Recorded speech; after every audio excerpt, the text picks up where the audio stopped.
خطبہ حجۃ الوداع میں ایک باریک بات حضور نے بھی، یہ آپ نے ضرور سمجھنی ہے، بالخصوص جو لوگ تھوڑا دین پر عمل کر رہے ہیں، جن کا لبادہ مذہبی ہو گیا، جنہیں لوگ حضرت صاحب، قاری صاحب، علامہ صاحب، مفتی صاحب، حاجی صاحب، بزرگوں کہہ کے بلاتے ہیں، وہ اس پر توجہ کریں۔ میرے نبی پاک صلی اللہ علیہ وسلم نے خطبہ حجۃ الوداع کے موقع پہ ارشاد فرمایا، لوگو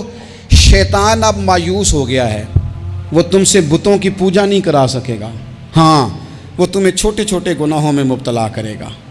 وہ تم سے چھوٹے چھوٹے عیب کرائے گا، تم سمجھو گے یہ تو غلطی کوئی نہیں، فرمایا اس سے بچ کے رہنا۔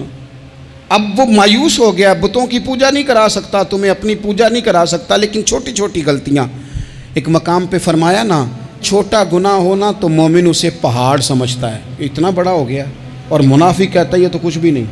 تو اپنی زندگی کے اندر چھوٹی چھوٹی کوتاہیاں، حضرت سعدی فرمایا کرتے تھے سیلاب اچانک نہیں آتے، پہلے چھوٹا سا سوراخ ہوتا ہے دریا کے کنارے میں، اسے بند نہ کیا جائے پھر بڑا ہو جاتا ہے،